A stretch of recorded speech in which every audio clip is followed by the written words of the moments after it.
Alright guys, so before we get started, we're going to go ahead and pull the fuse for our fuel pump out. And the reason we're going to do that is that even though you might let your vehicle sit overnight before you go ahead and pull the injectors, that huge manifold rail is going to be holding all kinds of fuel, and that fuel is going to dump into your cylinders. Now there's a couple reasons you don't want that to happen. One, yes, you could leak down into the oil, which really at the end of the day it doesn't really matter because you're going to change the oil anyhow.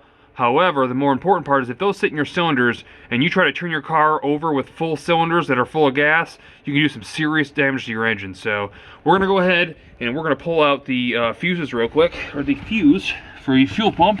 And that is right back here in the corner of your trunk. You're going to pop this lid off. You can see that the fuel pump is the top one here, 10 amp fuse. We're going to go ahead and pull that out. And that's all we got to do. We're going to go ahead and start the vehicle now. Let it run for a minute until it runs out of gas.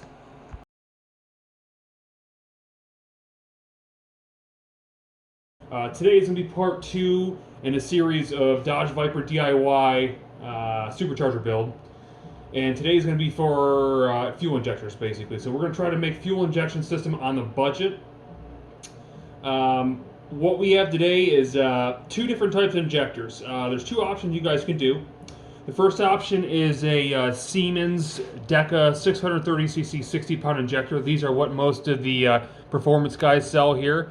The problem with these ones here, if you can see those, is it is a top feed, which means that the fuel comes in the top and then naturally out the bottom when it's pressurized. The difference between a injector in the actual Viper, the way it comes, is it's side feed, which means it comes down into the side of the injector and out the bottom. So the difference there is if we were to use these top feed ones, you would have to buy aftermarket rails and some aftermarket AN fittings and lines to basically run from the back of the manifold here, which is where it's pressurized now. We'd have to block that off, run from the back of the manifold to the driver's side, up to the front, and back and around to the passenger side. The problem is it gets a bit expensive. Though I did buy both of these systems, this system here is capable, I think, of 850 to 900 wheel horsepower, and is roughly, I don't know, probably 800 to 900 bucks. If you get these brand new, a really good deal is 50 bucks a piece. Obviously, you have 10 of those. The rails are about 400 bucks plus lines and fittings. So actually, probably more around 1,000. The other option is to use the side feed injector from a Subaru, which has been modified to 550cc. Now, if you look at a couple different websites like I have, they say that running this fuel injector is capable up to 720 rear wheel horsepower, which is about the top of where I want to be.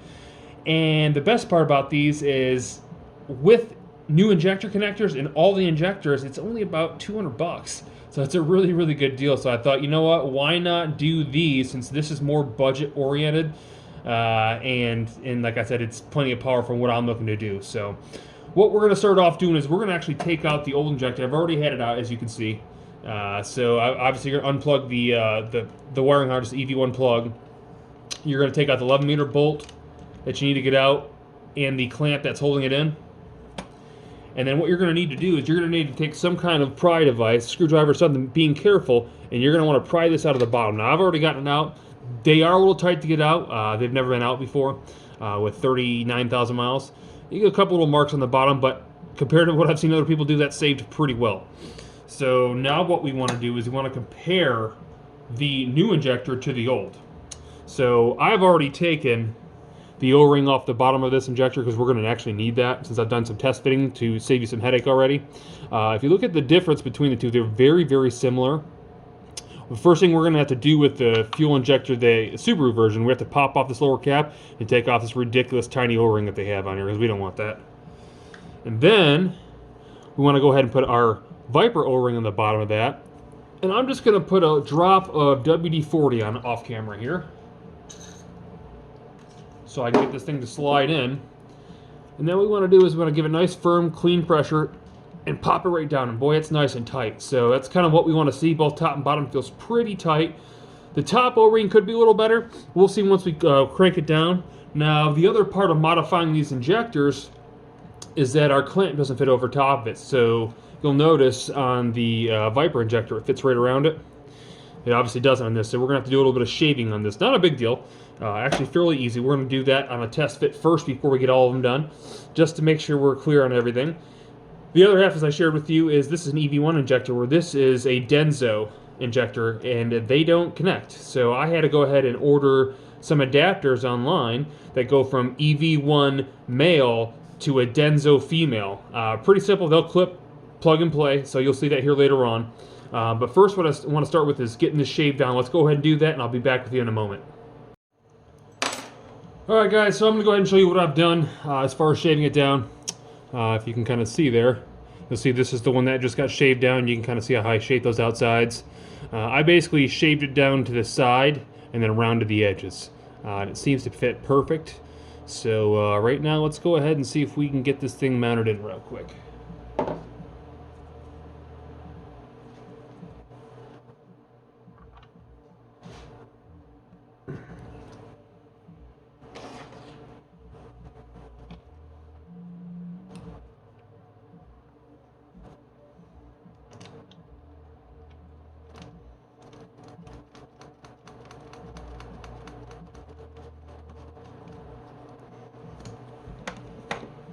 Keep in mind, you don't want to crank this thing down because we don't know the height difference yet. They look pretty similar, but I don't want to mess up the bottom of the injector.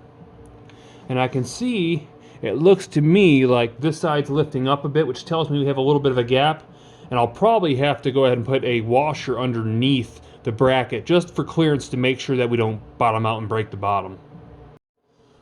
Alright, there you have it guys. One simple washer on the bottom side, and you can see it fits perfectly level. And just like the original one, which is probably tough to see from here, just like the original one here, it's nice and flush. So it's fitting perfect how we want. All we need to do next is get those connector adapters. So from here out, we're going to do the other 9. Let's get those all pulled out, cleaned up, and we'll transfer everything over. Alright guys, so you're probably wondering while we're here, how do I get these things out? How do I prime without breaking them? What's been useful to me is I just kind of turn one towards the front of the car, and I'll take it. Actually, this is a pry tool for like interior clips. Most screwdrivers will work, but this one has an angle, so it kind of helps a little better than natural screwdrivers do. So I'm just going to kind of pry up lightly and push back and forth, and you'll see it shortly will kind of start wiggling out of here, just like so, and there it is. It's pretty straightforward. You'll probably see a little bit of gunk and buildup on it, if you can see that there. Kind of blurry. That's typical. Again, these got 39,000 miles. Have never been taken out. So that's all it is to getting them out. Again, I'm going to finish all those. I'll save you that headache. I'll be right back. All right, guys. I've got all 10 out. Just a couple notes. To get the front driver side one out, you'll have to take out the 2 bolts that hold the throttle cable. And then as far as this back passenger side one, you'll see that the bracket that holds it in is slightly different. You want to keep that in mind when you put it back together. Not a big deal. One thing I did mention, or I didn't mention, sorry, that I should have mentioned, I'm going to be reusing my lower O-rings. I would suggest, now that we know this works, to buy new O-rings. See, I didn't know if it would work or not, so this is more or less a test. So I will be ordering new O-rings at some point to have put in. But, you know, again, they have 39,000 miles on them. At a couple bucks a piece, it's worth changing all of them just to be safe. So again, I suggest that. For right now, the top ones of the Subaru injector O-rings, they seem to fit fine, so we're going to use those for now. But I'm going to go ahead and get the other 9 modified and installed, and then we're going to go ahead and turn this thing on, ignition on, and we're going to see if it primes and we don't get any fountains. So stay tuned, we'll be right back. Alright, so as you guys can see, we got all of them in. As I stated before, you can notice the rear bracket's a little different than that passenger front one there, or rear one I should say. Got these bolts back in here. And what we're going to do, I actually already have the key in the ignition. As I told you a second ago, we want to go ahead and test to make sure there's no fountains or nothing that's going to be spraying out of the injectors. And it's very hard to get inside your car and turn the car to the on position while being out here. Fortunately, I put in a race switch, an on-off switch, which is also doubled up for guys like you and me that don't drive our cars as a battery saver switch down here. So I already have the ignition on. We're going to go ahead and turn this switch, and we are going to see right now if we have any leaks. So let's see what we got here. Oh, I see one in the back. That's okay. It's the only one I see. All right, so we got one we got to fix. Looks like all others are good. That's good news. So let me fix that one real quick. It's probably just the lower O-ring that popped out of place. All right, well, I misspoke. It's apparently our upper O-rings, not our lowers, that are not worth a shit, basically. I knew they were a little bit loose. They weren't as tight as the lowers, I knew that. But it was worth trying. They felt kind of tight as they sat in. When I turn on, I get fountains out of every one of them, but, well, one, two, and three of them. All the rest of them are leaking, so I'm going to take that as a sign that I need to replace all of them. I need to find something just slightly thicker. So I'm going to see if I can go to the auto parts store and find me a slightly thicker O-ring and pull them back out, get them back in, and get you guys the right part numbers that you need. Alright guys, so it's been a couple days, not that you know that, because to you this has only been a few seconds, but we had to go ahead and order new upper injector O-rings because as you saw they were leaking. Fortunately, Amazon hooked it up, exactly 10 of them for less than 10 bucks. We're going to see if these work or not. I hope they do. If they do, you'll see all the correct stuff in the listings below, so you can buy them yourself. But let's go ahead and see if we can pop one of these things out. There it is, some fuel all over it. We are going to take the O-ring, as you can see is smaller on that one, and replace it with a thicker one. So let's go ahead and try that, and give me a second, I'll be right back. Alright, so before I stick it in, I want to show you the difference between the two of them. I don't know how well you can tell. I can definitely see the orange one's slightly thicker. If I kind of overlap them, you'll see, if you can, it's slightly wider on the outside. I think it was like 26 millimeters and then 3.5 millimeter thickness, as opposed to this one's like a 2.5. So let's go ahead and slide that on the injector, like so. There we are. And let's put a little WD-40 on it just to make sure we ain't piercing any of the silicone. I like to use WD-40 because I've always been told it was water-based. And in my opinion, that's a good thing as far as chemicals and reactions. So let me see if it slides down in here this time. Actually, you know what I gotta do? I've got to get the lower out real quick. Slide that back over top of it. Alright. There we are all together. Let's get it down in there and see how she fits. Oh yeah, nice and tight. Yeah, absolutely, that one's good. That feels nice and tight, that's a good thing. I'm going to go ahead and swap out the other 9 of them real quick. We are doing another fuel injection test. We'll see if anything leaks out, get any more sprays coming out or any leaks coming out. If not, that'll be a great thing, we'll move forward. If so, then we'll have to try something else. Give me a minute. Alright guys, so that's a wrap. They're back in, and I'm kind of excited because there was actually no leaks whatsoever this time. And the reason why is the initial time we put it in, I could tell that those lower O-rings were nice and tight, at least they seemed to be. The top, I could tell it wasn't as tight. Now, it did clip in, so I knew that the injectors fit correctly. But the top O-ring I knew just wasn't as tight as it needed to be. Now, here is a comparison. This side over here in the right hand will be the original, and the one on the left is a slightly larger version that we replaced with it.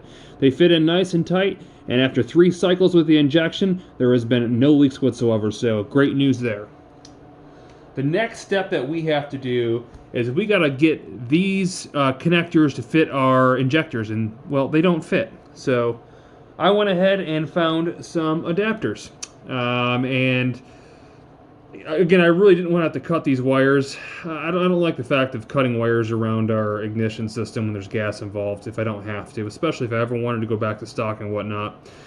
So what it is actually an EV1 male adapter here that goes into our Viper connector, and a female Denso connector that goes to our injector. Now, one downside here is that this Denso side isn't the correct side, and let me show you the difference. This side, this is the actual correct connector. The one on the adapter isn't. Now, the correct adapter, or I'm sorry, the correct connectors are very expensive. They're about 3 times the cost, and they don't make an adapter for it. So you either have to make one yourself with them, or you have to modify your injectors just a little bit more. You can see the difference here. See the tangs that stick off the side of it, or they go in these slots here. They're in 2 different spots. That is our main difference. So if I take an injector right here with the correct one, it will fit right into it. Whereas the wrong one doesn't fit, as you can see.